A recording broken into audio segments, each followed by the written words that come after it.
ठीक है, तो आज का हमारा टॉपिक है विटामिन ए डेफिशिएंसी या सेरोथेल्मिया।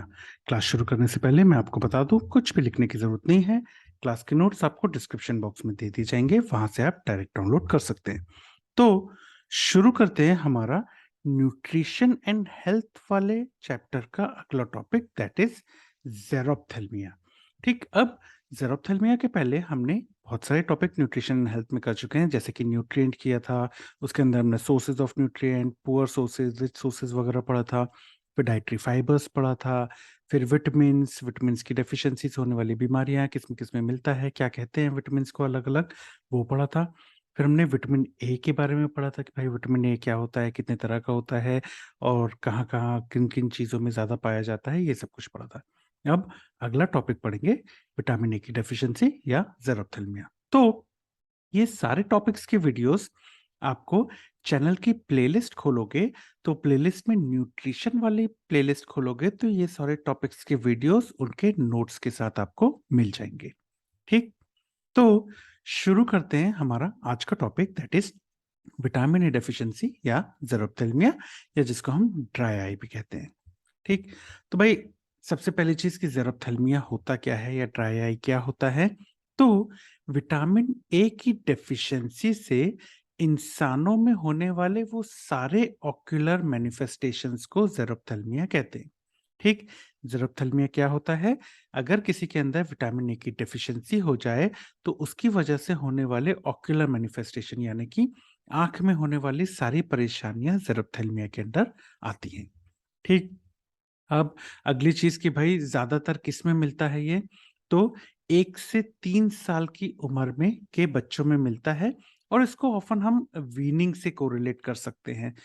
वीनिंग क्या होती है? वीनिंग जब छोटे बच्चे को ब्रेस्ट फीडिंग के अलावा ऊपर से कुछ देना शुरू करते हैं, जैसे दाल का पानी वगैरह, चावल मैश करके और सब्जियां उबाल के मैश करके, ये जब ऊपर से माँ के दूध के अलावा चीजें देनी शुरू करते हैं बच्चे को, उसको कहते हैं वीनिंग। तो इससे कोरिलेट कर लेते हैं कि भैया लगभग 1 साल तक तो बच्चे को माँ का दूध पिलाया जाता है, उसके बाद ऊपर से खाने पीने की चीजें देना शुरू कर देते हैं, तभी ये सब चीजें देखने मिलती है।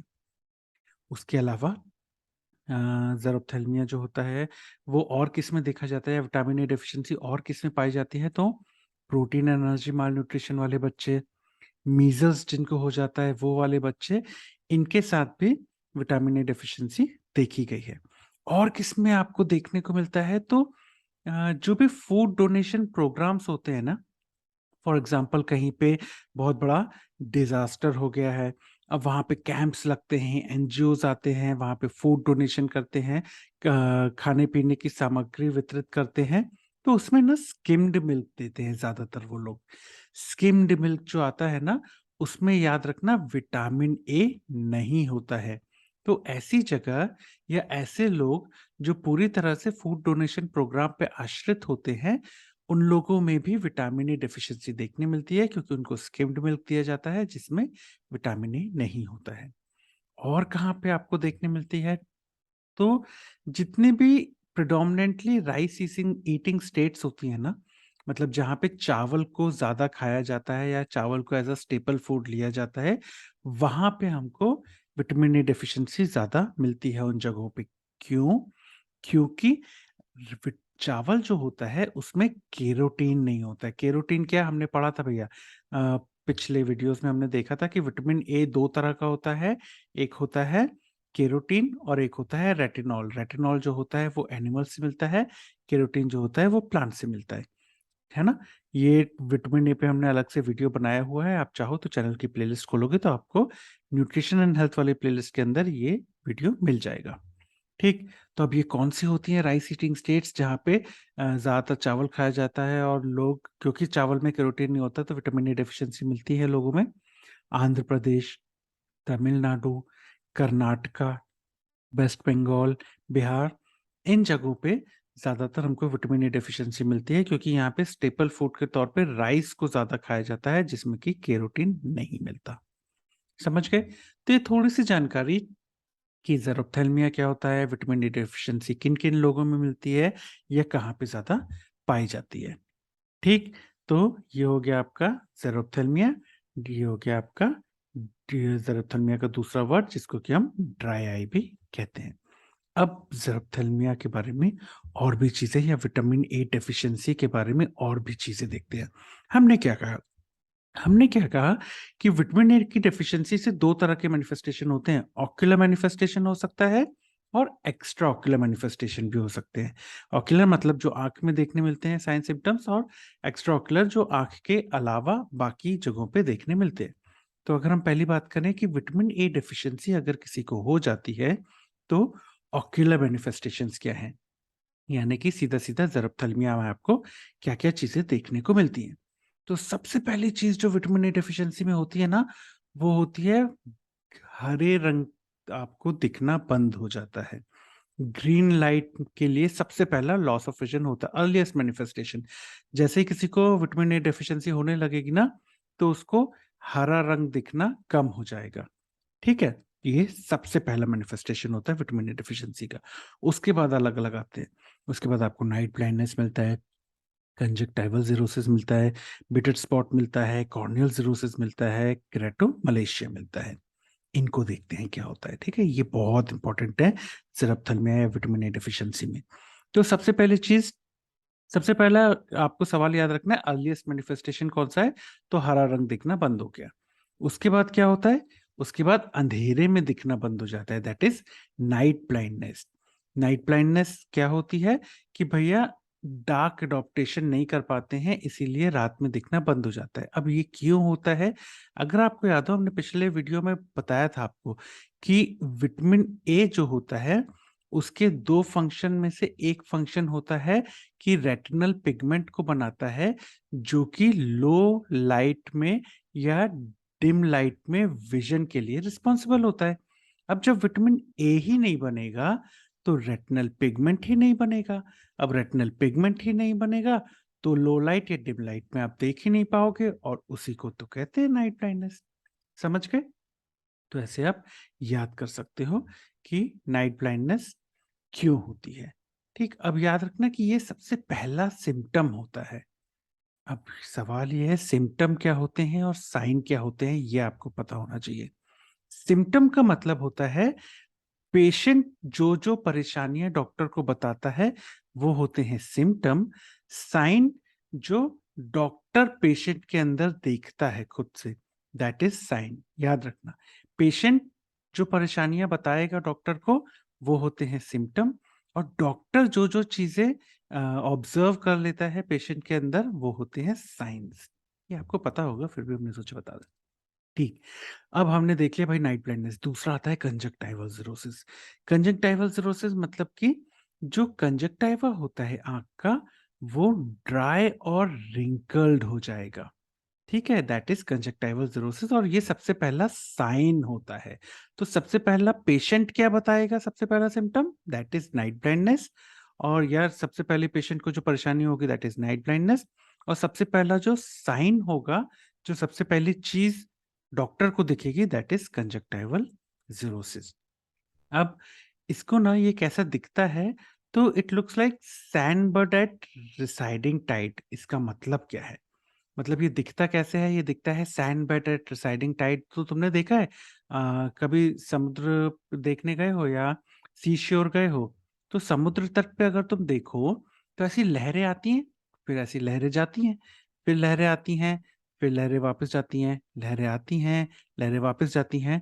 तो जब ये सब होता है, तो ये कुछ इस तरह की सिलवटें बोले जाती हैं रेत में, देखिए। एक्चुअली इसी को कहते हैं sand band at receding tide. तो ये कुछ इसी तरह का दिखता है कंजक्टिवल ज़िरोसिस में। कंजक्टिवा कुछ इसी तरह की सिलवटें पड़ जाती हैं, दिख रही हैं आपको? ड्राई तो हो ही गया है, साथ में ऐसी-ऐसी सिलवटें टाइप की पड़ गई हैं। बस यही होता है सैंडबैंड एट रिसाइडिंग टाइड, और ये कैरेक्टरिस्टिक अपीयरेंस होता है विटामिन ए डेफिशिएंसी का। तो कभी भी कोई चीज़ पढ़ो, तो उसको समझो कि उसको ऐसा बोल क्यों रहे हैं। तो जब लिखा है कि it emerges like sand band at receding tide, तो इसका मतलब होता है कि ये जो लहरें आती हैं जाती हैं, तो इस तरह की सिलवटें पड़ जाती है ना, कुछ इसी तरह की सिलवटें आपको आंख के कंजक्टिवा में देखने मिलती हैं, कंजक्टिवल सिरोसिस में। समझ गए? तो that is your conjunctival cirrhosis कि कंजक्टाइवा आपका एकदम ड्राई और रिंकल्ड हो जाएगा, मतलब सिलवटें आ जाएंगी और एकदम सूखा टाइप का हो जाएगा। और ये सबसे पहला साइन होता है, मतलब कि सबसे पहली चीज जो डॉक्टर ऑब्जर्व करता है पेशेंट में वो होती है कंजक्टाइवल सिरोसिस। जबकि सबसे पहली चीज जो पेशेंट डॉक्टर को बताता है दैट इज आपका नाइट ब्लाइंडनेस। ठीक, तो ये आपके दो ऑक्यूलर मैनिफेस्टेशन हो गए, नाइट ब्लाइंडनेस और कंजक्टाइवल सिरोसिस। फिर आता है बहुत इंपॉर्टेंट भाई साहब, दैट इज पिटर स्पॉट। अब ये पिटर स्पॉट दिखता कैसा है?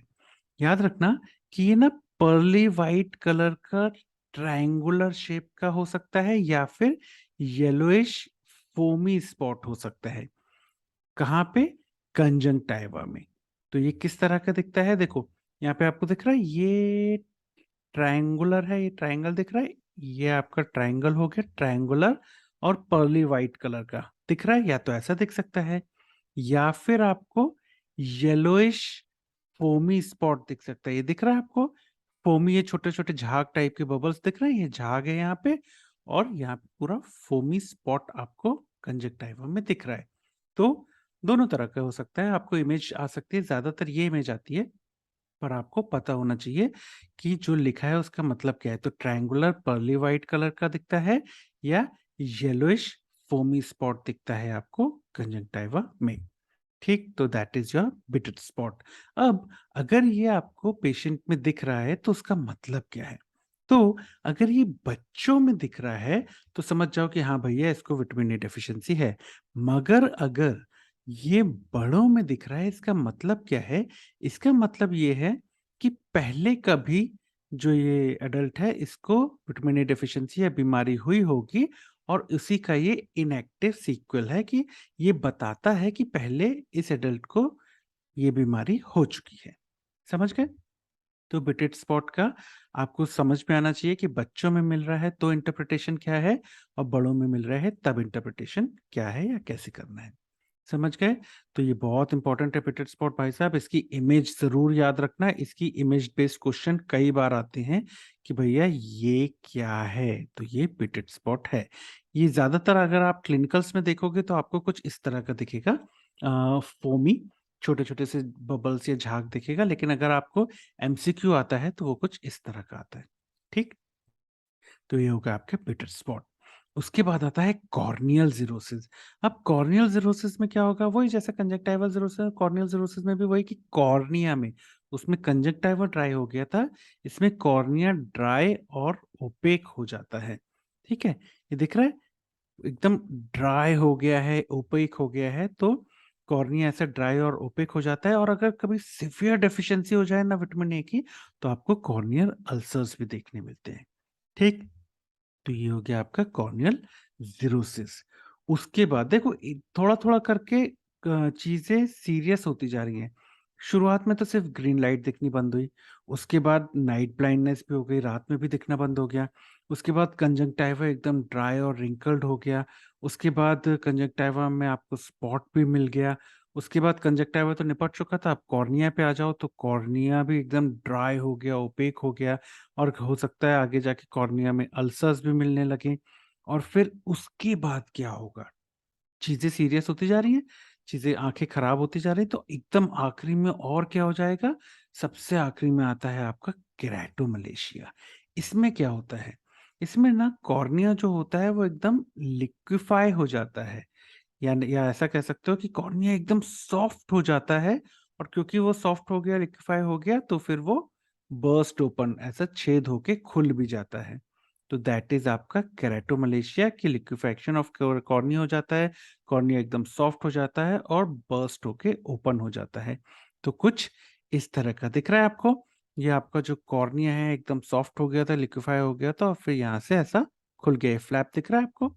तो ये खुल गया, यहाँ से बर्स्ट ओपन हो गया। तो इस तरह से समझ सकते हो कि केराटोमलेशिया कुछ इस तरह का दिखेगा। तो समझ गए?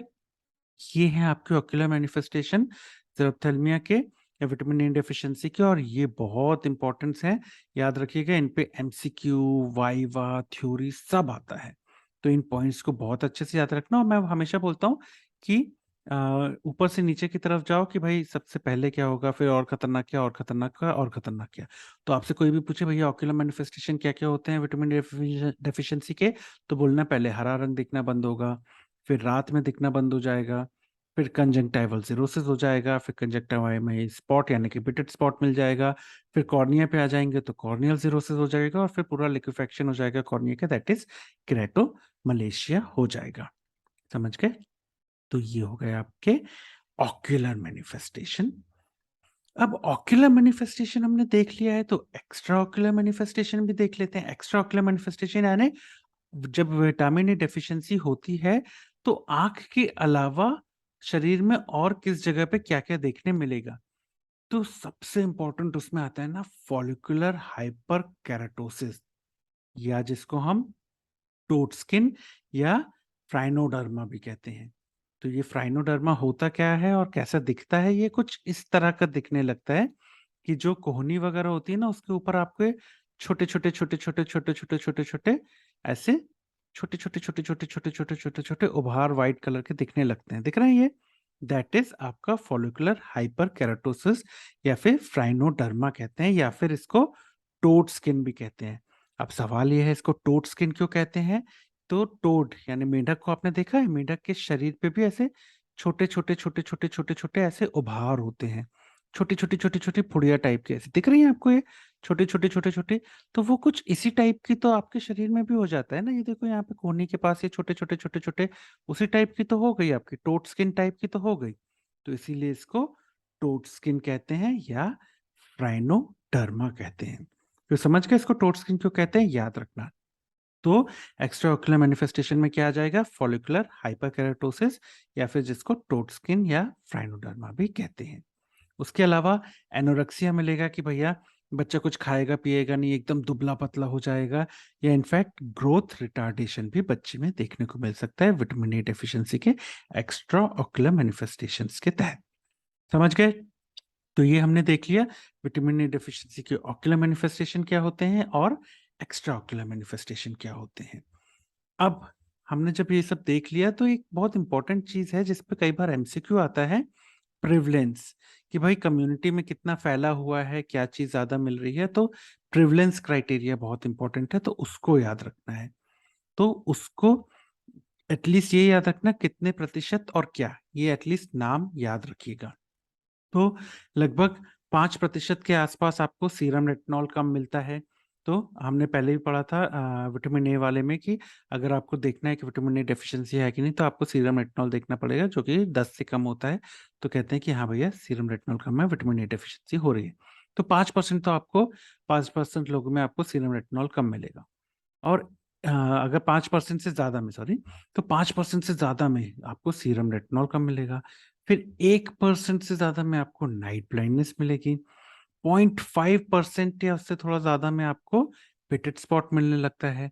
0.05% या उससे थोड़े ज्यादा में आपको कॉर्नियल स्कार्स मिलने लगते हैं।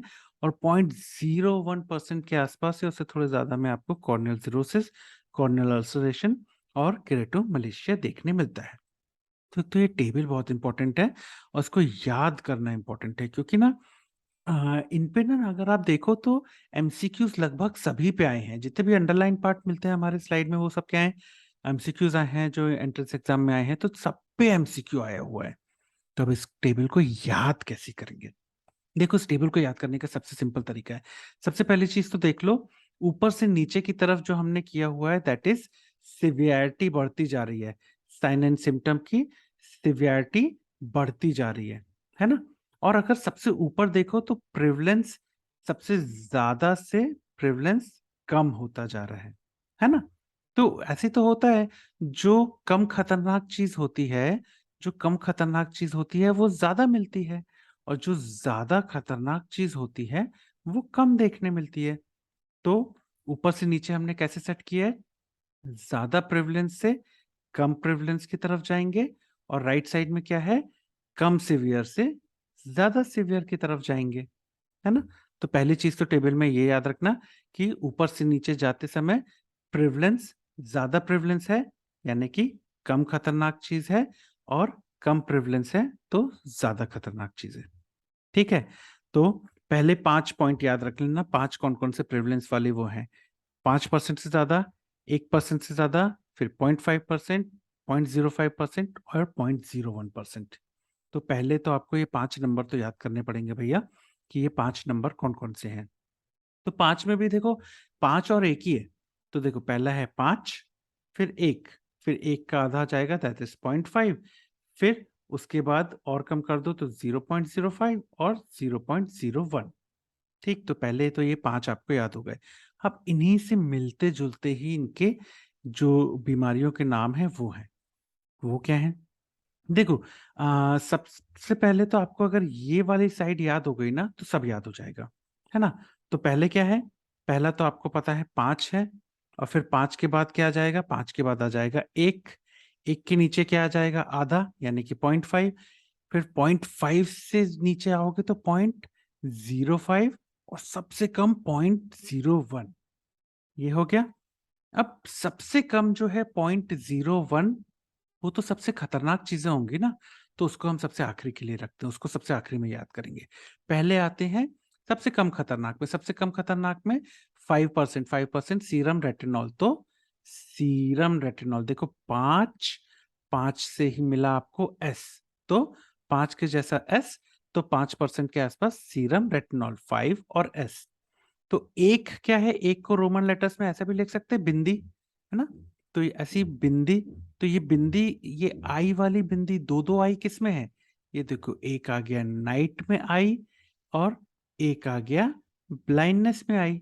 तो NIGHT और ब्लाइंडनेस, तो एक आई और दो आई, एक नाइट और एक ब्लाइंडनेस। नाइट ब्लाइंडनेस में दोनों आई आपके आ गए, तो आई मतलब 1, तो नाइट ब्लाइंडनेस 1%।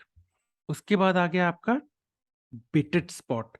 अब देखो बाकी जो 5 है, ये 5 है, ये 5 है, तो दोनों में ही एस है। देखो 5 वालों में ऐसे याद रखना, ये है 5, ये है 5 और ये है 5, है ना। और ये है 1, तो 1 को आप ऐसा भी लिख सकते हो। तो ऐसे दो ऐसे बना दो तो नाइट, NIGHT, और ब्लाइंडनेस BLINDNESS, नाइट ब्लाइंडनेस। हो गया। तो ऐसे आप कर सकते हो, नाइट ब्लाइंडनेस 1 के साथ याद रख सकते हो। तो ये तो 1 हो गया, ठीक है। उसके बाद 5 वाले देखो, तो 5 में सब में ऐसा आएगा। ये जो 5 है, इससे हो जाएगा सीरम रेटिनॉल। ये जो 5 है, इससे आपको हो जाएगा स्पॉट।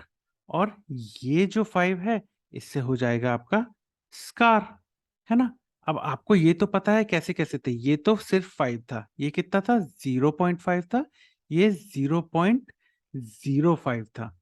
तो आप ज्यादा खतरनाक का परसेंट कम होगा, कम खतरनाक का ज्यादा होगा प्रेवलेंस। तो सीरम रेटिनॉल कम है, तो भैया प्रेवलेंस 5 वाला है। उस वैसे ही जो बिटेड स्पॉट है और ये कॉर्नियल स्कार है, तो ज्यादा खतरनाक क्या है? आपका कॉर्नियल स्कार है, तो कॉर्नियल स्कार 0.05, और कम खतरनाक दैट इज बिटेड स्पॉट 0.5। तो ये भी याद हो गया। 1 तो हमने कर ही लिया था। अब जो बचा वो सब कुछ आप कॉर्नियल 0.01% में डाल दो, तो बचा क्या? कॉर्नियल जीरो, सब खतरनाक वाले बचे हैं। देखो, corneal xerosis, corneal ulceration, kerato Malaysia. याद है यहाँ पे हमने पीछे देखा था, सब कुछ ये यहीं आए थे, केराटो मलेशिया, कॉर्नियल जीरोसिस, ये सब कुछ नीचे आ रहे थे। तो वो देखो, सब खतरनाक वाले हमने 0.01% में डाल दिया कि कम परसेंट है तो ज्यादा खतरनाक वाले का कम परसेंट देखने मिलेगा। तो ऐसे आप याद कर सकते हो, ठीक। तो ये हो गया आपका प्रेवलेंस वाला। अब प्रेवलेंस जो हमने देखा, ये प्रेवलेंस हम नापते किस में या देखते किस में है? ये प्रेवलेंस हम देखते हैं एट रिस्क पॉपुलेशन जो होती है उनमें। और ये एट रिस्क पॉपुलेशन कौन सी होती है? जो प्री स्कूल चिल्ड्रन होते हैं, वो एट रिस्क पॉपुलेशन में आते हैं। और ये प्री स्कूल चिल्ड्रन की एज लगभग 6 महीने से 6 साल तक की। तो 6 महीने से 6 साल तक के बच्चों में हम प्रेवलेंस देखते हैं कि भैया क्या क्या चीजें मिल रही हैं, उस हिसाब से फिर प्रेवलेंस का परसेंट हमको देखने मिलता है। तो समझ गए, याद रहेगा। ये टेबल बहुत इंपॉर्टेंट है, तो इसको याद रखना। कि 5%, 1%, 0.5, 0.05 और 0.01% ऊपर से नीचे की तरफ प्रिवलेंस कम होता जाएगा जबकि सिवियरिटी बढ़ती जाएगी। 5 वाले जो होंगे उसके साथ एस रहेगा। सबसे नीचे जो 0.01% है वो सबसे खतरनाक वाला है, और ये जो 1 है उसको आई कर देना, तो नाइट ब्लाइंडनेस। ठीक, तो ये हो गया आपका प्रिवलेंस वाली टेबल, इसको याद रखना। ये जो फोटो है ना, ये कॉर्नियल स्कार के लिए आप देख सकते हो कि कुछ इस तरह से आपको कॉर्नियल स्कार आंख में देखने को मिलता है। वहां अपन ने कॉर्नियल स्कार नहीं डिस्कस किया था ना, तो यहाँ पे। ठीक, अब ना WHO के क्लासिफिकेशन को भी देख लेते हैं कि depending on the sign and symptoms, मतलब साइंस जो हमने देखे उसके हिसाब से क्लासिफिकेशन या WHO ने कैसे क्लासिफाई किया है सेरोथेल्मिया को। तो WHO ने मुख्यतः 2 जगह पे क्लासिफाई किया, पहले तो प्राइमरी साइन और सेकेंडरी साइन। ठीक है, प्राइमरी साइन और सेकेंडरी साइन। प्राइमरी साइन भी 3 में विभाजित है, X1, X2, X3। ऐसे ही जो सेकेंडरी साइन है वो है डिवाइडेड XN, XF और XS में। ठीक, अब प्राइमरी साइन में X1 के 2 पार्ट हैं, X1A, X1B, और X3 के भी 2 पार्ट हैं, X3A, X3B। ठीक, तो सबसे पहली चीज तो आपको इसका क्लासिफिकेशन पता होना चाहिए कि भैया प्राइमरी साइन और आपका सेकेंडरी साइन। प्राइमरी साइन भी 3 तरह का है, X1, X2 और X3। सेकेंडरी साइन भी 3 तरह का है, XN, XF और XS। X1 जो है वो भी 2 में डिवाइडेड है, X1A और X1B। ऐसे ही X3 भी 2 में डिवाइडेड है, X3A और X3B। तो पहले तो ये क्लासिफिकेशन याद रखना, उसके बाद देखते हैं उनके अंदर क्या क्या आएगा। तो ना प्राइमरी साइन के पहले हम सेकेंडरी देख लेते हैं क्या आएगा। XN, N का मतलब क्या है? N का मतलब हो गया नाइट ब्लाइंडनेस, है ना। XF, तो XF का फुल फॉर्म ही समझ जाओ, X का मतलब जेरोप्थेल्मिक और F का मतलब फंडस, तो जेरोप्थेल्मिक फंडस। XS, X का मतलब जेरोप्थेल्मिक, S का मतलब स्कारिंग, तो जेरोप्थेल्मिक स्कारिंग। तो इसमें तो कुछ ऐसा रॉकेट साइंस नहीं है, इनके नाम में ही अर्थ छुपा है। एक्सन मतलब नाइट ब्लाइंडनेस, एक्सएफ मतलब जेरोप्थेल्मिक फंडस, एक्सएस मतलब जेरोप्थेल्मिक स्कारिंग। ठीक, प्राइमरी साइन पे आते हैं कि प्राइमरी साइन में क्या क्या है। तो प्राइमरी साइन में ना फिर से वही देखो, ऊपर से नीचे की तरफ जाओगे तो क्या होगा, सिवियरिटी बढ़ती जाएगी। तो आपके पास कौन कौन सा है देखो, हमको पहले तो ये याद रखना कि किसको किसको 2-2 हिस्सों में बांटा गया है। तो X1 को 2 हिस्सों में बांटा गया है और X3 को 2 हिस्सों में बांटा गया है। अब X2 में तो 2 लिखा ही हुआ है ना, तो इसको अपन 2 हिस्सों में नहीं बांटेंगे। X1 में 2 नहीं आ रहा है, X3 में 2 नहीं आ रहा, तो इसलिए हमने इन दोनों को 2-2 में बांट दिया। ठीक, अब ऊपर से नीचे आप वही कर दो, क्या कि सिवियरिटी के बेसिस पे चले जाओ, जो हमने वहां पे साइन सिम्टम्स देखे थे ना उसके बेसिस पे। तो सबसे ऊपर अब हमने नाइट ब्लाइंडनेस देखा था, वो तो डालेंगे नहीं यहाँ पे, क्यों? क्योंकि नाइट ब्लाइंडनेस तो हमने यहाँ डाल दिया। तो उसके बाद क्या आया था, उसके बाद देखो यहाँ पे याद है, नाइट ब्लाइंडनेस तो हमने डाल दिया वहां, तो उसके बाद क्या आया था, कंजंक्टाइवल सिरोसिस। तो यहाँ पे देखो कंजंक्टाइवल सिरोसिस डाल दिया। फिर उसके बाद क्या आया था, वहां पे बिटेड स्पॉट आया था, तो हमने बिटेड स्पॉट डाल दिया। उसके बाद क्या आया था, उसके बाद कॉर्नियल सिरोसिस आया था, तो हमने कॉर्नियल सिरोसिस डाल दिया। उसी के साथ क्या आया था, उसमें कॉर्नियल अल्सरेशन आया था, तो कॉर्नियल अल्सरेशन डाल दिया। और सबसे आखिरी में और सबसे खतरनाक क्या था, केराटोमलेशिया, तो केराटोमलेशिया डाल दिया। याद है, ये देख लो, नाइट ब्लाइंडनेस तो वहां चला गया, तो कंजक्टाइवल सिरोसिस डाल दिया, बिटेड स्पॉट डाल दिया, कॉर्नियल सिरोसिस डाल दिया, कॉर्नियल अल्सर डाल दिया और केराटोमलेशिया डाल दिया। तो बस डिपेंडिंग ऑन द सिवियरिटी हम ऊपर से नीचे चीजों को रखते चले गए, खत्म। तो ऐसे आप याद कर सकते हो WHO का क्लासिफिकेशन जेरोप्थेल्मिया का, याद रहेगा। ठीक, तो ये हो गया WHO का क्लासिफिकेशन। याद कैसे करना है, पहली चीज तो आपको याद रखनी है कि 2 में विभाजित है, प्राइमरी साइंस और सेकेंडरी साइन। प्राइमरी भी 3 में, X1, X2, X3। सेकेंडरी भी 3 में, XN, XF, XS। तो उसके बाद X1 और X3 में देखो 2 नहीं आ रहा, तो इन दोनों को 2-2 में डिवाइड कर दो, X1 को भी 2 में, X3 को भी 2 में। X2 में तो वैसे ही 2 लिखा हुआ है, तो इसको डिवाइड नहीं किया। फिर XN, N का मतलब नाइट ब्लाइंडनेस, XF, XF मतलब जेरोप्थेल्मिक फंडस, XS, XS मतलब जेरोप्थेल्मिक स्कारिंग। ठीक, उसके बाद जो आपके ये 5 हैं X1A, X1B, X2, X3A, X3B, उसमें ऊपर से नीचे डिपेंडिंग ऑन द सिवियरिटी आप ऊपर से नीचे उसकी ऑक्यूलर मैनिफेस्टेशन डाल दो, तो नाइट ब्लाइंडनेस तो आएगा नहीं क्योंकि वो तो यहाँ चला गया। तो कंजक्टिवल सिरोसिस, फिर बिटेड स्पॉट, फिर कॉर्नियल सिरोसिस, फिर कॉर्नियल अल्सरेशन और केराटोग्नोसिया। याद हो जाएगा? तो ऐसे आप याद कर सकते हो। ठीक, तो ये हो गया आपका WHO का क्लासिफिकेशन ज़ेरोप्थेल्मिया का। अब भाई ज़ेरोप्थेल्मिया किसी को हो गया, विटामिन ए डेफिशिएंसी आपको दिख रही है, तो उसको ट्रीट कैसे करोगे? ट्रीटमेंट के लिए ना हम ओरल डोजेस भी देते हैं और इंट्रामस्कुलर डोजेस भी देते हैं। अगर हम ओरल डोजेस की बात करें, तो मुख्यतः आपको 3 ओरल डोजेस देनी है विटामिन ए की। कब-कब देनी है? पहले दिन, दूसरे दिन और दूसरे हफ्ते, यानी कि डे 1 पे, डे 2 पे, डे 14 पे। समझ गए? तो पहले दिन देनी है, दूसरे दिन देनी है और दूसरे हफ्ते पे देनी है। तो डे 1 यानी कि जब आपके पास आएगा पेशेंट, आपने देखा, आप समझ गए भैया इसको ट्रीट करना है विटामिन ए से, तो इमीडिएटली उसको पहली डोज़ दे दो। उसके बाद डे 2 पे बुलाओ, मतलब जब डोज़ दी है उसके 24 घंटे बाद बुलाओ, फिर सेकंड डोज़ दे दो। और फिर जब सेकंड डोज़ दी है उसके 14 दिन बाद बुलाओ, यानी कि 2 हफ्ते बाद बुलाओ और उसमें तीसरी डोज़ दे दो। तो पहली डोज़, दूसरी डोज़, तीसरी डोज़, ये 3 डोज़ेज़ आपकी होती हैं विटामिन ए के ट्रीटमेंट के लिए। अब देनी कब है ये तो देख ली, देनी कितनी है ये देख लेते हैं। अब अगर आपके पास 1 साल से ज़्यादा उम्र का बच्चा आता है, मतलब 12 मंथ से ज़्यादा, यानी कि 1 साल से ज़्यादा है, तो उसको 2 लाख इंटरनेशनल यूनिट आपको विटामिन ए देनी है। जबकि 1 लाख से कम है अगर, तो 1 लाख से कम है अगर, यानी कि 12 महीने से 6 महीने के बीच का है, तो आपको 1 लाख इंटरनेशनल यूनिट देनी है।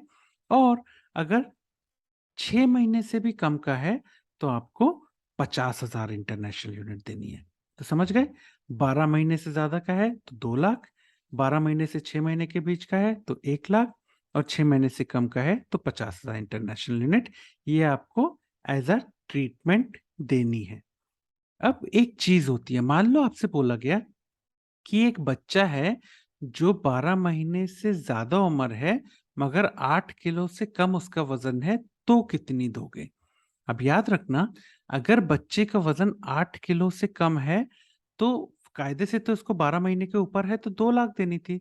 मगर भाई साहब 1 साल के भी ऊपर हो गया है लेकिन वज़न 8 किलो से भी कम है, तो ज़्यादा विटामिन ए आप नहीं दे सकते उसको। तो आप उसको 1 लाख इंटरनेशनल यूनिट ही दोगे। समझ गए? तो ये एक्सेप्शन याद रखना, क्योंकि ये एमसीक्यू में आ सकता है या वाइवा में पूछ सकता है एग्जामिनर कि अगर कोई बच्चा, भले ही वो 1 साल के ऊपर का है, मगर अगर उसका वज़न 8 किलो से कम है, तो उसको छोटे उम्र वाले की ही डोज़ देंगे, यानी कि 1 लाख इंटरनेशनल यूनिट डोज़ देंगे, 2 लाख नहीं देंगे। तो ये एक्सेप्शन याद रखना है यहाँ पे। उसके बाद आता है इंट्रामस्कुलर डोजेस। तो इंट्रामस्कुलर जो इंजेक्शन होता है, देखो विटामिन ए की तो ये इस तरह की नेशनल इम्यूनाइजेशन शेड्यूल के तहत आपको इस तरह की बोतल मिलती है, एक चम्मच भी मिलती है, अभी आगे मैं दिखाऊंगा। तो इस तरह की आपको बोतल मिलती है, तो इसके थ्रू आपको ओरली चम्मच के थ्रू पिलाते हो। जबकि इंट्रामस्कुलर जो होता है वो कुछ इस तरह का दिखता है, दिख रहा है आपको? इंट्रामस्कुलर ये लिखा हुआ है इसमें, इंट्रामस्कुलर, है ना, ये लिखा हुआ है इसमें विटामिन ए। और यहीं पे देखोगे आप तो यहाँ पे आपको वाटर बेस्ड लिखा हुआ है, दिख रहा है? तो वही वाटर बेस्ड फॉर्मुलेशन होता है इसका। कितना देते हैं? तो उम्र के हिसाब से हाफ ऑफ ओरल डोज देना है, यानी कि अगर आपका 12 महीने का बच्चा है तो यहाँ 2 दे रहे थे, तो यहाँ पे 1 लाख इंटरनेशनल यूनिट। 12 महीने से 6 महीने तक का बच्चा है तो 1 लाख इंटरनेशनल यूनिट दे रहे थे, तो अब 50,000 इंटरनेशनल यूनिट। और 6 महीने से कम उम्र का बच्चा है तो 50,000 दे रहे थे, तो 25,000 इंटरनेशनल, तो हाफ ऑफ ओरल डोज कर देना। समझ गए? अब सवाल ये आता है, किसमें देंगे? ये जो विटामिन ए आप दे रहे हो इंट्रामस्कुलर, ये सब में तो देंगे नहीं, ज्यादातर तो हम ओरल डोजेस देते हैं। तो किसमें हम ओरल की जगह इंट्रामस्कुलर देते हैं? जब बच्चा बहुत ज्यादा बीमार है, वेरी सिक चाइल्ड, या किसी को सिवियर एनोरेक्सिया हो गया है, बहुत दुबला पतला है, कुछ नहीं खा रहा है, या फिर माल न्यूट्रिशन के साथ एडीमा भी देखने मिल रहा है, या बच्चा सेप्टिक शॉक में है, इन सारी सिचुएशंस में हम इंट्रामस्कुलर इंजेक्शन देते हैं विटामिन ए का। समझ गए? हमने ये तो देख लिया कि विटामिन ए कब देंगे या किसको देंगे, पर हमको ये भी जानना ज़रूरी है कि विटामिन ए किसमें नहीं देंगे। तो याद रखना, प्रेगनेंसी में विटामिन ए की थेराप्यूटिक डोज़ नहीं दी जाती क्योंकि वो टेराटोजेनिक होती है।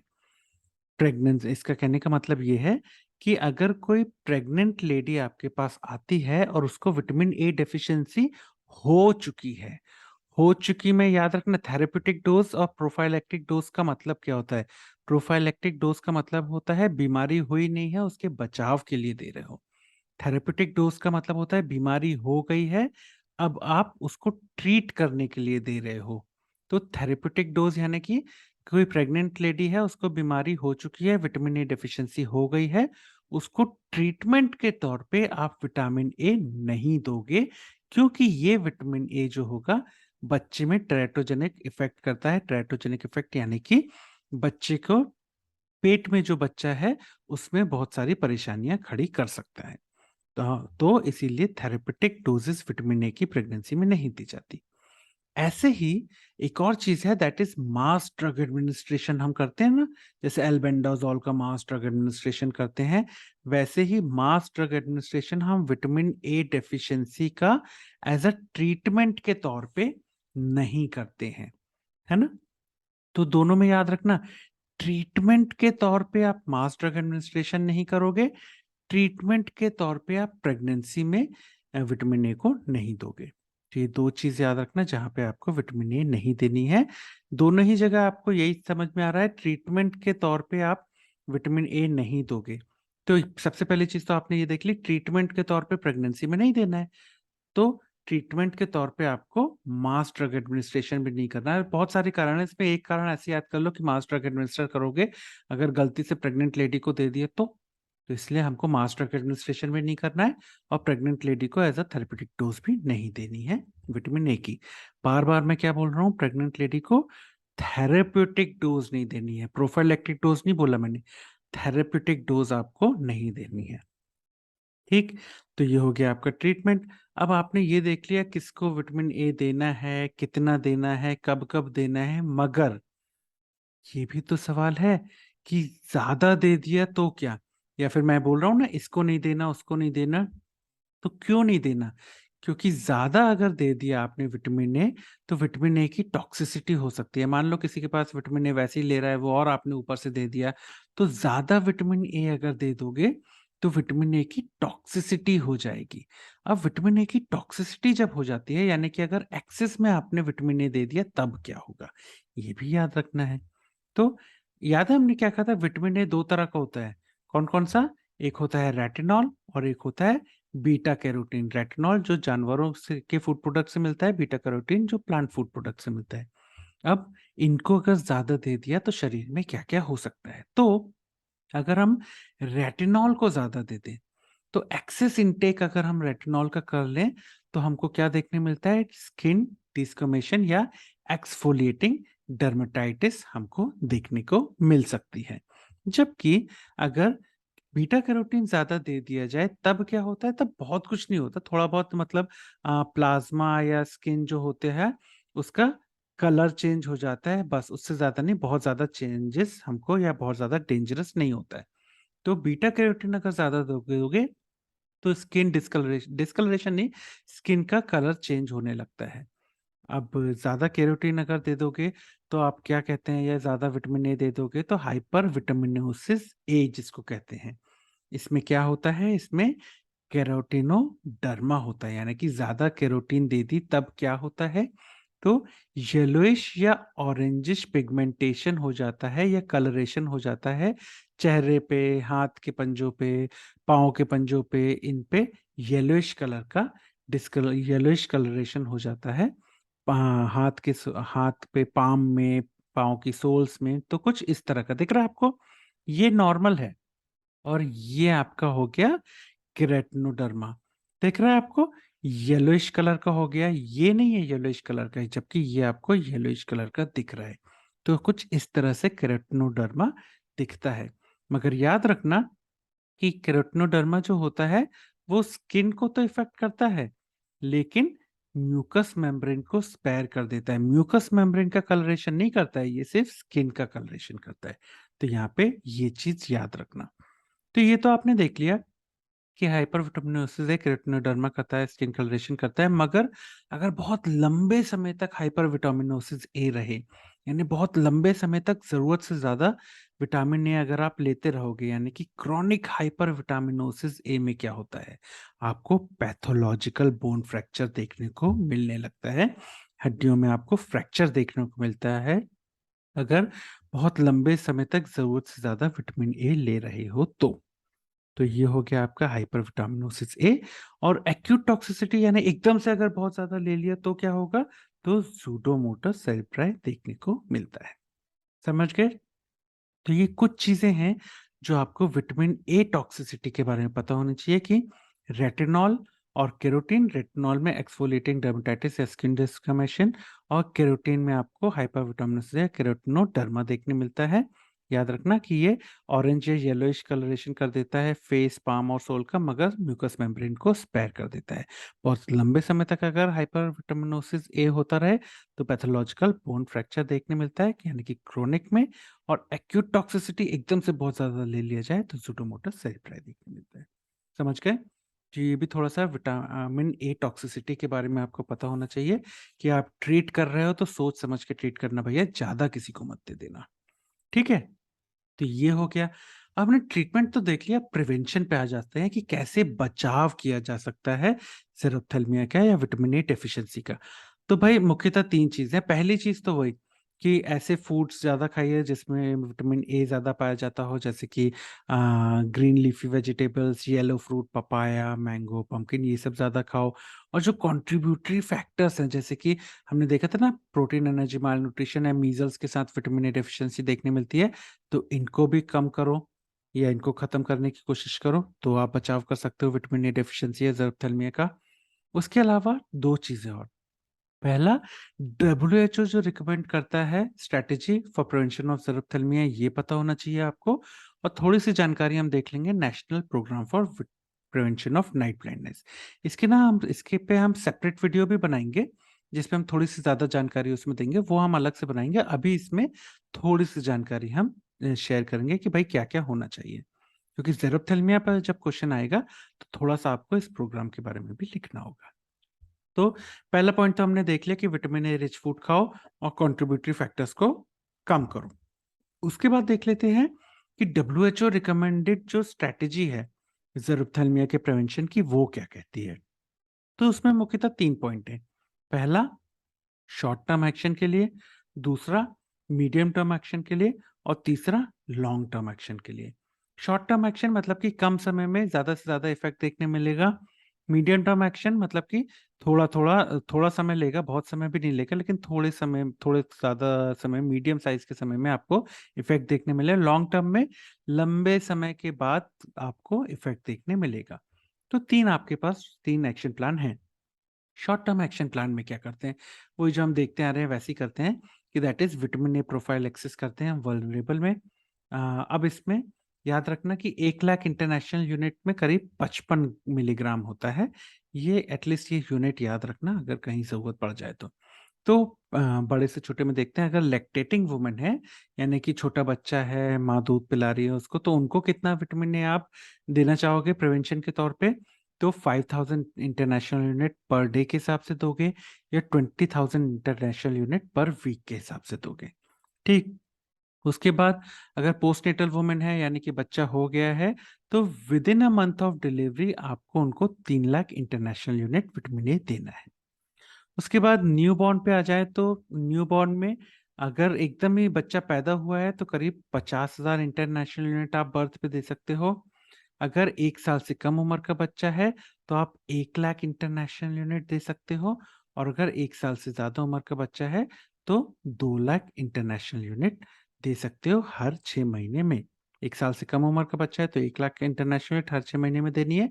1 साल से ज्यादा का बच्चा है तो 2 लाख इंटरनेशनल यूनिट हर 6 महीने में देनी है। ये आपका हो गया short term action plan. Medium term action plan में क्या है कि मीडियम टर्म एक्शन प्लान में फूड फोर्टिफिकेशन करते हो। अब इस पे हम ना सेपरेट वीडियो बनाएंगे आगे। अभी बस ये समझ लो, फूड फोर्टिफिकेशन का मतलब होता है जो खाद्य पदार्थ होते हैं उसमें जो फूड आइटम्स होते हैं उसमें हम न्यूट्रिएंट्स मिला देते हैं जिससे उनकी पौष्टिकता और बढ़ जाती है। तो यहाँ पे हम क्या कर रहे हैं, फूड फोर्टिफिकेशन विटामिन ए से कर रहे हैं। मगर किसका करते हैं, तो विटामिन ए हम डालते हैं डालडा या वनस्पति घी जो आता है ना, देखा होगा ऐसा डालडा आता है, एक शुद्ध घी आता है, एक डालडा घी आता है। तो डालडा में हम विटामिन ए से फूड फोर्टिफिकेशन करते हैं। तो यहाँ दिख रहा है आपको डालडा, डालडा के अगर आप अंदर देखोगे तो ये आपको यहाँ पे दिख रहा है विटामिन ए। तो डालडा में विटामिन ए फूड फोर्टिफिकेशन के थ्रू डाला जाता है। अब कितना डाला जाता है, तो करीब 2500 इंटरनेशनल यूनिट के आसपास डाला जाता है। तो ये हो गया आपका medium term for action. Long term action में क्या करोगे आप, लॉन्ग टर्म एक्शन के तहत आप हेल्थ एजुकेशन दोगे लोगों को कि भैया कौन कौन से फूड प्रोडक्ट हैं जो कि जिसमें विटामिन ए ज़्यादा होता है, उन सारी चीज़ों को खाने को बोलोगे। एनवायरमेंटल मॉडिफिकेशन करोगे कि आसपास के वातावरण को साफ सुथरा रखोगे, साफ सुथरा पानी रखोगे, मीजल्स वगैरह और पीएम वगैरह होने से बचाओगे। उसके अलावा इम्यूनाइजेशन कराना है आपको, मीजल्स के लिए इम्यूनाइज करते हैं, ट्रीटमेंट करते हैं हम जितने जल्दी हो सके। ट्रीट करो डायरियल डिजीजेस को या डायरियल इन्फेक्शन को, क्योंकि उसमें भी आपको विटामिन ए की डेफिशिएंसी देखने मिल सकती है। जितना लंबे समय तक हो सके उतना लंबे समय तक ब्रेस्ट फीडिंग कराने को बोलो माँ को, बच्चे को। तो ज़्यादा समय तक ब्रेस्ट फीडिंग को कराओ। एक्सक्लूसिव ब्रेस्ट फीडिंग इसलिए कहा जाता है कि भैया एक्सक्लूसिव ब्रेस्ट फीडिंग करानी चाहिए कि माँ के दूध के अलावा और कुछ नहीं देना चाहिए, जितना ज़्यादा लंबा समय हो सके उतना लंबा। उसके अलावा ग्रीन लीफी वेजिटेबल्स खाने को बोलो, जैसे कि स्पिनच वगैरह, इसमें विटामिन ए ज़्यादा पाया जाता है। येलो फ्रूट्स जैसे कि पपाया, मैंगो और पंपकिन, इन सब में भी आपको विटामिन ए काफ़ी मिलता है, ये सब खाने को बोलो। ये सब लॉन्ग टर्म एक्शन प्लान के तहत डब्ल्यूएचओ कहता है। समझ गए? तो ये आप याद कर सकते हो। इनफैक्ट ये जो डोजेज़ है ना, इनको याद करने का तरीका मैं हमेशा बताता हूँ। जैसे पीछे भी जो ये डोजेज़ आई थी ना ट्रीटमेंट में, इसमें भी याद करने का तरीका क्या है मैं आपको बताता हूँ। देखो, अगर 1 साल से ज़्यादा का है तो 1 लाख से ज़्यादा आपको देनी है, तो 2 लाख दे दो। अगर 1 साल से कम का है तो 1 लाख इंटरनेशनल यूनिट दे दो। और अगर आधे साल का है तो आधे लाख इंटरनेशनल यूनिट दे दो। तो देखो, आधे साल से कम का है यानी कि 6 महीने से 0 के बीच में है, तो आधे लाख इंटरनेशनल यूनिट यानी कि 50,000।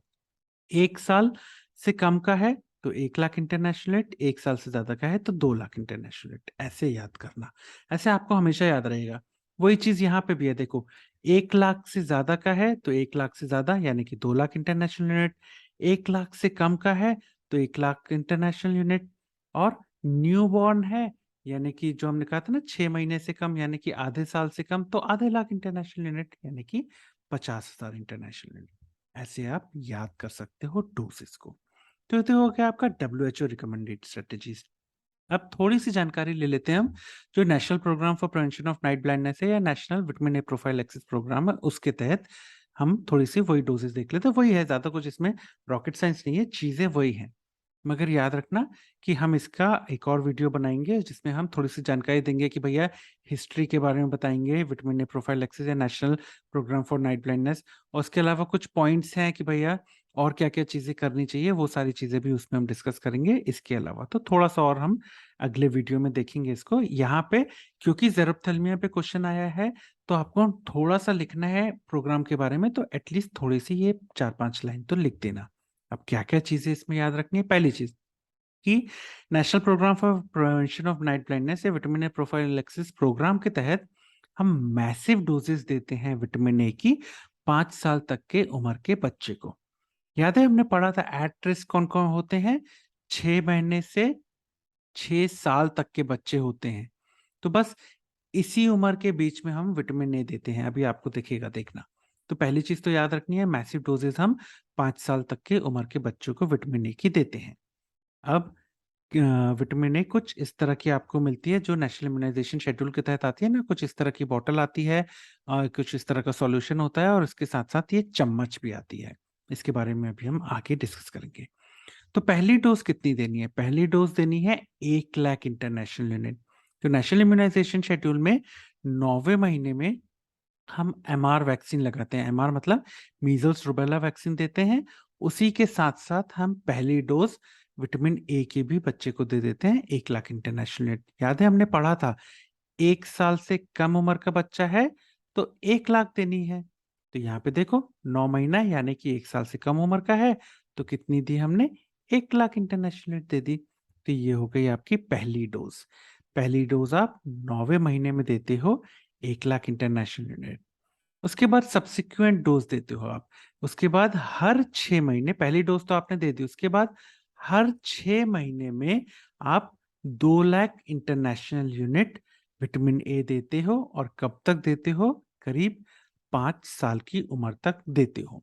तो पहली डोज आपने कब दे दी, मान लो पहली डोज आपने 9वें महीने में दे दी है, तो दूसरी डोज लगभग 15वें महीने में दे दोगे, है ना। ये आपने पहली डोज दे दी, दूसरी डोज आप लगभग 15वें महीने में दे दोगे। उसके बाद क्या करना है आपको, हर 6 महीने में आपको 2-2 लाख इंटरनेशनल। 2 लाख क्यों दी, याद है हमने याद किया था कि अगर 1 साल से ज्यादा है तो 1 लाख से ज्यादा देंगे यानी कि 2 लाख देंगे, 1 साल से कम है तो 1 लाख देंगे। तो वही हमने यहाँ पे 2 लाख इंटरनेशनल यूनिट दे दी, क्योंकि ये पहली डोज 9वें महीने में दी थी तो ये 1 साल से कम था। अब दूसरी डोज अगर हम 6 महीने बाद देंगे तो यानी कि 9 + 6 तो हो जाएगा आपका करीब 15 महीने। 15 महीने यानी 1 साल और 3 महीने। तो ये 1 साल से ज्यादा का हो गया, इसीलिए हमने इसको 2 लाख इंटरनेशनल यूनिट दे दी। समझ गए, तो ऐसे याद रखना चीजों को। अब कब कब देंगे, पहली तो आपने 9वें महीने में दे दी, दूसरी कब दी, दूसरी आप उसके 6 महीने बाद दोगे, बोला ना 6 मंथ बाद, तो करीब 15वें महीने में आपको उन्हें दूसरी दे दी। उसके बाद क्या बोला है, हर 6 महीने में आपको 2-2 लाख इंटरनेशनल यूनिट देनी है 5 साल तक। तो ये तो दूसरी। फिर आपने 6 महीने ऐड कर दिए तो कितना हो गया ये, 21 मंथ। 21 मंथ में दोगे, तीसरी डोज आप 21 मंथ में दोगे।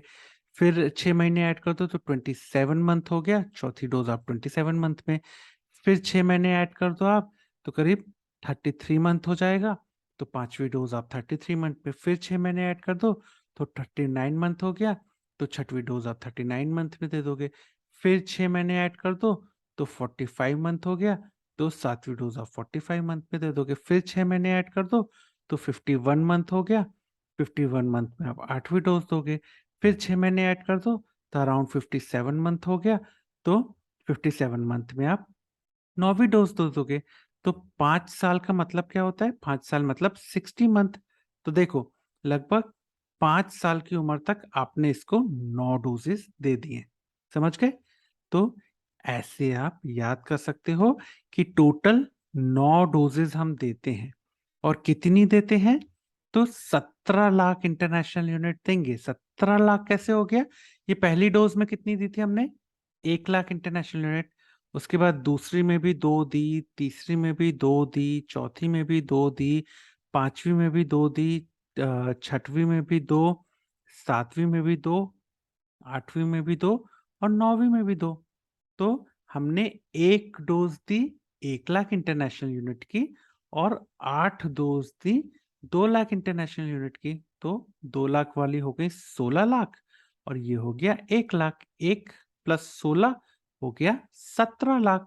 तो ये टोटल 9 डोजेस हम देते हैं। टोटल हमने 9 डोजेस दी 17 लाख इंटरनेशनल यूनिट की।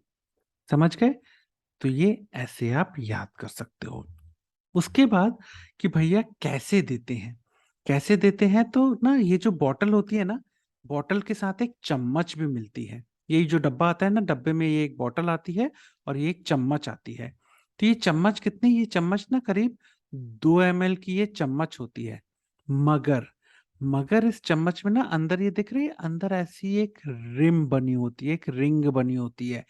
ये रिंग तक अगर आप भर दोगे ना तो करीब 1 ml आता है। और 1 ml का मतलब होता है 1 लाख इंटरनेशनल यूनिट।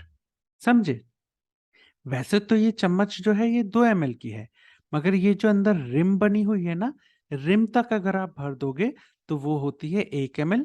और 1 ml का मतलब होता है 1 लाख इंटरनेशनल यूनिट। तो आप एक चम्मच पिलाते हो। अब अगर 1 साल से कम उम्र का बच्चा है तो बस आप 1 स्पून पिलाओगे, और अगर 1 साल से ज्यादा उम्र का बच्चा है तो आप 2 स्पून खिलाओगे, क्योंकि 2 स्पून का मतलब हो जाएगा 2 लाख इंटरनेशनल यूनिट, 1 स्पून का मतलब होगा 1 लाख इंटरनेशनल यूनिट। तो यहाँ देखो, ये दिख रहा है आपको, ये देखो पूरी नहीं भरी है, ये वो रिम तक ही भरी है उसने, तो 1 चम्मच पिला रहा है यानी 1 लाख इंटरनेशनल यूनिट। तो ऐसे आप जब बोलते हो ना 1 लाख इंटरनेशनल यूनिट देनी है, 2 लाख इंटरनेशनल यूनिट देनी है, तो वो कैसे नापते हैं? वो ऐसे नापते हैं कि ये जो चम्मच है 2 ml की, इसके अंदर ये दिख रहा है आपको, डार्क शेडेड टाइप का दिख रहा है, ये जो हिस्सा होता है यहाँ पे एक रिंग बनी होती है, और इसके अंदर 1 ml आ सकता है। तो 1 ml का मतलब होता है 1 लाख इंटरनेशनल यूनिट। तो बस 1 लाख देनी है तो 1 चम्मच पिला दिया, 2 लाख देनी है तो 2 चम्मच पिला दिया, पर भरना आपको सिर्फ इस रिम तक है। दिख रहा है आपको, यहाँ भी आप देखो तो इस रिम तक ही भरा हुआ है। तो इतना आपको पता होना चाहिए national programme for prevention of night blindness और विटामिन ए प्रोफाइलैक्सिस प्रोग्राम में, कि भैया इतनी पॉइंट्स तो आपको याद रखने हैं। इसके अलावा जो पॉइंट्स है वो हम अलग से वीडियो में डिस्कस करेंगे नेक्स्ट वीडियो में। ठीक, तो इतनी चीजें हैं जो आपको ज़ेरप्थेल्मिया या विटामिन ए डेफिशिएंसी के बारे में पता होनी चाहिए। अगर मैं बात करूं सवाल की, तो भाई साहब बहुत इंपॉर्टेंट है। थ्योरी के लिए तो स्टार क्वेश्चन है कि भैया आपको सीधा ज़ेरप्थेल्मिया आ जाता है, या विटामिन ए डेफिशिएंसी पे आपको सीधा सीधा लॉन्ग क्वेश्चन भी आ जाता है, और शॉर्ट नोट तो कई बार आता है। तो इसको आपको बहुत अच्छे से याद रखना है भैया, ज़ेरप्थेल्मिया को। बहुत इंपॉर्टेंट क्वेश्चन है थ्योरी के लिए। कभी कभी ना ड्राई आई करके शॉर्ट नोट आ जाता है, तो आप बोलते हो हे भगवान, जे का हो गया जिंदगी में, हमको तो पढ़ा ही नहीं हमने ये। तो भैया आपको पता होना चाहिए कि ज़ेरप्थेल्मिया को ही ड्राई आई बोलते हैं। दिख भी तो रही है ये ड्राई आई, तो दिख नहीं रही क्या ये ड्राई आई टाइप की? तो बस इस टाइप से होता है। ठीक, तो ये तो हो गया आपका थ्योरी क्वेश्चन। अगर मैं बात करूं वाइवा की, तो भाई साहब वाइवा में पहली चीज तो ये पूछी जाती है कि कहाँ पे पाया जाता है ज्यादातर विटामिन ए डेफिशिएंसी, तो ये आपको बताते आना चाहिए। दूसरी चीज वाइवा में पूछ लिया जाता है, फूड डोनेशन प्रोग्राम में क्यों इतना पाया जाता है? क्योंकि भैया स्किम्ड मिल्क दिया जाता है, वहां विटामिन ए डेफिशिएंट, उसमें विटामिन ए नहीं पाया जाता। ठीक, उसके बाद आपको ये पूछ लिया जाता है कि राइस में क्या नहीं होता, तो भैया आपको पता है केरोटीन, क्योंकि केरोटीन जो होता है वो प्लांट प्रोडक्ट में मिलता है, तो ये भी आपसे वाइवा में पूछा जाता है। उसके बाद ऑक्यूलर मैनिफेस्टेशन, भाई साहब वाइवा के लिए बहुत इंपॉर्टेंट क्वेश्चन है ऑक्यूलर मैनिफेस्टेशन। तो इसमें आपको पहली चीज तो ये पूछी जाती है, अर्लीस्ट मैनिफेस्टेशन क्या है, वाइवा में पूछ लिया जाता है। पहला क्लिनिकल सिम्टम क्या है, और पहला क्लिनिकल साइन क्या है, ये वाइवा के बहुत इंपॉर्टेंट क्वेश्चन है। उसके बाद आपसे बोल दिया जाता है, इसको कैरेक्टरिस्टिक फीचर होता है सैंड बेट एट रिसाइडिंग टाइड, इसके जैसे इमर्ज करता है, तो क्यों? तो ये आपको समझाते आना चाहिए वाइवा में कि क्यों। ठीक है, उसके बाद बिटेड स्पॉट पे पूछ लिया जाता है, डायरेक्ट आपको वाइवा में पूछ लिया जाता है बिटेड स्पॉट किस में मिलता है, तो आपको पता होना चाहिए कि विटामिन ए डेफिशिएंसी या ज़ेरप्थेल्मिया में। और वाइवा का क्वेश्चन, अगर बच्चे में मिल रहा है तब क्या इंटरप्रेट करोगे, बड़े में मिल रहा है तो क्या इंटरप्रेट करोगे, तो पता होना चाहिए। और कैसा दिखता है ये भी बताते आपको आना चाहिए बिटेड स्पॉट। ठीक, उसके अलावा आपको ना इनके नाम पता होना चाहिए वाइवा के लिए, कि कौन कौन से ऑक्यूलर मैनिफेस्टेशन होते हैं, तो इनके नाम एटलीस्ट आपको वाइवा के लिए पता होने चाहिए। ठीक, उसके बाद एक्स्ट्रा ऑक्यूलर मैनिफेस्टेशन में आपको फ्राइनोडर्मा वर्ड पूछ लेते हैं, फ्राइनोडर्मा क्या होता है, तो आपको पता होना चाहिए कि फॉलिकुलर हाइपरकेराटोसिस को ही फ्राइनोडर्मा बोलते हैं। और टोड स्किन क्यों बोलते हैं ये भी आपको पता होने चाहिए, तो आपने समझ लिया है, तो अब आपसे बन जाएगा कि इसको टोड स्किन क्यों बोलते हैं। उसके अलावा और कौन कौन से एक्स्ट्रा ऑक्यूलर मैनिफेस्टेशन होते हैं, तो एनोरेक्सिया, ग्रोथ रिटार्डेशन, ये भी आपको वाइवा के लिए बताते आना चाहिए। ठीक, उसके बाद अगर मैं बात करूं एट रिस्क पॉपुलेशन या किसमें हम प्रेवलेंस नापते हैं, ये आपको बताते आना चाहिए 6 महीने से 6 साल तक वाइवा में। याद करो, इसीलिए 6 महीने से 6 साल एट रिस्क है, इसीलिए हमने 9वें महीने में शुरू किया था और 5 साल के अंदर हमने खत्म कर दिया था, यानी याद है इस रेंज के अंदर ही हमने खत्म कर दिया।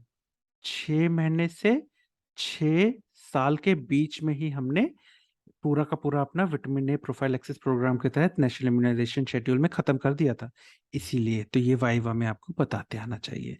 ठीक, उसके बाद वाइवा में आपसे WHO क्लासिफिकेशन पूछ सकते हैं, तो WHO क्लासिफिकेशन वाइवा में आपको बताते आना चाहिए। उसके बाद डोजेज, भाई साहब डोजेज में पहली चीज तो पूछ लेते हैं कब कब दोगे, ये आपको वाइवा के लिए बताते आना चाहिए, और कितनी दोगे ये वाइवा में बताते आना चाहिए। और मैंने कहा एग्जाम में 1.5 आना होता है, आपको सीधा बोल दे देगा कि 12 महीने से ज्यादा उम्र का बच्चा है, 8 किलो से कम वजन है, तो क्या आप जैसे ही सुनोगे 12 महीने से ज्यादा, बोलोगे 1 साल से ज्यादा, तो 2 लाख दे दोगे? नहीं भाई साहब, 8 किलो से कम उम्र का है, ये याद रखना है, इसीलिए इसको 1 लाख देंगे। वाइवा का अगला क्वेश्चन होता है इंट्रामस्कुलर किस किस में दोगे, तो ये बताते आना चाहिए। यहाँ पे आपको फंसा सकते हैं, कई बार बोल देते हैं सीधा बोल देता है एग्जामिनर 1.5 आना है, बोलते हैं थेरेपेटिक डोजेस कितनी दोगे आप प्रेगनेंसी में विटामिन ए की, तो आपको बताते आना चाहिए कि भाई साहब हम नहीं देंगे विटामिन ए की थेरेपेटिक डोजेस प्रेगनेंसी में, क्योंकि उसका टेराटोजेनिक इफेक्ट होता है। ऐसे ही घुमा के एग्जामिनर ये भी पूछ लेगा मास ड्रग एडमिनिस्ट्रेशन जब हम करते हैं ट्रीटमेंट ऑफ विटामिन ए का, तब कितनी देते हैं? नहीं भाई साहब, मास ड्रग एडमिनिस्ट्रेशन ट्रीटमेंट के तौर पे आप नहीं करते हो, याद रखना, ट्रीटमेंट के तौर पे mass drug administration vitamin A का नहीं किया जाता है, तो ये भी आपको वाइवा में बताते आना चाहिए। उसके बाद वाइवा का बहुत इंपॉर्टेंट क्वेश्चन है कि एक्सेस रेटिनॉल ले लोगे तो क्या होगा, एक्सेस केरोटीन ले लोगे तो क्या होगा, या फिर सीधा पूछ लिया जाता है केरोटिनो डर्मा क्या होता है या कैसे दिखता है, ये बताते आना चाहिए। और फिर पता है वो एग्जाम ना 1.5 आना जब होता है तो यही पूछता है, बोलता है म्यूकस मेम्ब्रेन कहाँ जो है वो कितना कलर उसमें आ जाता है केराटिनोडर्मा में, तो भैया वो म्यूकस मेम्ब्रेन को तो कलर करता ही नहीं है, वो स्पेयर कर देता है। और क्रॉनिक और एक्यूट टॉक्सिसिटी जब होती है तब क्या क्या मिलता है, ये भी वाइवा में पूछ लेते हैं। ठीक, उसके बाद अगर मैं बात करूं WHO रिकमेंडेशन की, तो उसमें भी आपको वाइवा में पूछ लिया जाता है कि भाई short term action, medium term action और लॉन्ग टर्म एक्शन प्लान बताओ।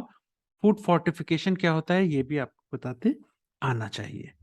ठीक, तो ये भी आपसे वाइवा में पूछ लिया जाता है। और यहाँ तो भैया वाइवा में पूछा ही पूछा जाता है पहला कि नेशनल इम्यूनाइजेशन शेड्यूल के तहत बताओ कितनी डोज देंगे और कब कब देंगे विटामिन ए की, तो ये आपको बताते आना चाहिए पहली कब देंगे, फिर सब्सिक्वेंट डोजेस कब देंगे और कब तक देंगे। टोटल डोज वाइवा में पूछ लेते हैं कितनी देते हैं, और टोटल नंबर कितनी देते हैं, टोटल डोज कितनी देते हैं, और ये आपको समझाते आना चाहिए, जैसे मैंने आपको बताया था ना 1 से 9 डोजेस कितनी कितनी, ये बताते।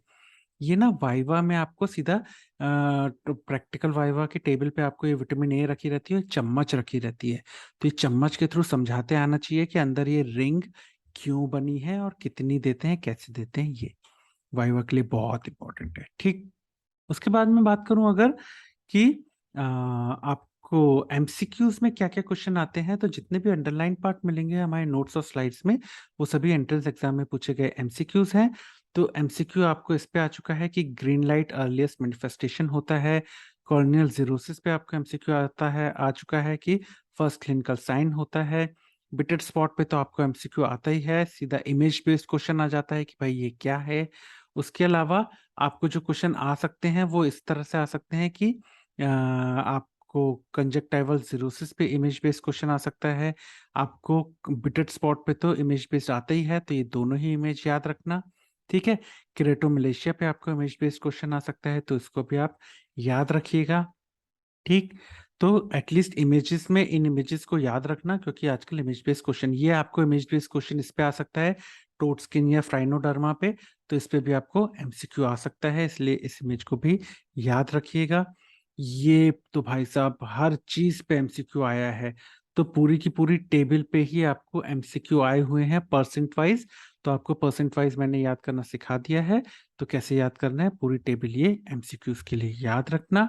आपको क्लासिफिकेशन पे भी आया है कि बिटेड स्पॉट में कौन से नंबर पे, तो X1B, बी फॉर बिटेड स्पॉट भी याद रख सकते हो, तो इस पे भी। उसके बाद आपको ओरल डोजेस कब कब दी जाती हैं, इस पे भी एमसीक्यू आया है, तो पहले दिन, दूसरे दिन और दूसरे हफ्ते पे। एमसीक्यू इस पे भी आया है कि विटामिन ए का टेरेटोजेनिक इफेक्ट होता है थेरेपेटिक डोजेस का, और मास ड्रग एडमिनिस्ट्रेशन नहीं किया जाता विटामिन ए का ट्रीटमेंट के लिए, तो इस पे भी आपको एमसीक्यू आया हुआ है। जो केरेटिनोडर्मा होता है वो म्यूकस मेम्ब्रेन को स्पेयर कर देता है, इस पे एमसीक्यू आया हुआ है। और क्रॉनिक हाइपर विटामिनोसिस ए पे भी एमसीक्यू आया हुआ है कि उसमें पैथोलॉजिकल बोन फ्रैक्चर देखने को मिलता है। ठीक, उसके बाद WHO स्ट्रेटेजी में शॉर्ट टर्म पे आया हुआ है कि 50,000 कब देंगे, 1 लाख कब देंगे, 2 लाख कब देंगे, इस पे भी MCQ आया हुआ है। और जो हम डालडा में फूड फोर्टिफिकेशन करते हैं विटामिन ए का, तो कितना विटामिन ए डालते हैं, तो 2500 इंटरनेशनल यूनिट, इस पे भी आपको MCQ आया हुआ है। एक MCQ इस पे भी आया हुआ है, नेशनल इम्यूनाइजेशन शेड्यूल के तहत आप टोटल कितनी डोजेस देते हो और टोटल अमाउंट कितना देते हो बच्चे को, इस पे भी आपको MCQ आया हुआ है। ठीक, तो इन चीजों की इमेजेस जरूर याद रखना कि आपको अगर आ जाए इमेजेस तो आपको बताते आना चाहिए। तो इमेज बेस्ड क्वेश्चन क्योंकि आजकल आते हैं, तो आपको इमेजेस बिटेड स्पॉट की, केराटोमलेशिया की, फ्रेनोडर्मा की, उसके बाद कॉर्नियल स्कार की, उसके बाद इंट्रामस्कुलर और ओरल इनकी इमेज, उसके अलावा ये बहुत इंपॉर्टेंट है केराटोडर्मा, इसकी इमेज, इन सब की इमेजेस बहुत अच्छे से कर लेना। इमेज बेस्ड क्वेश्चन कई बार आते हैं और कई बार आ सकते हैं। ठीक, तो इतनी चीजें हैं जो आपको ज़ेरोप्थेल्मिया या विटामिन ए डेफिशिएंसी या ड्राई आई में पता ही होनी चाहिए। Thank you.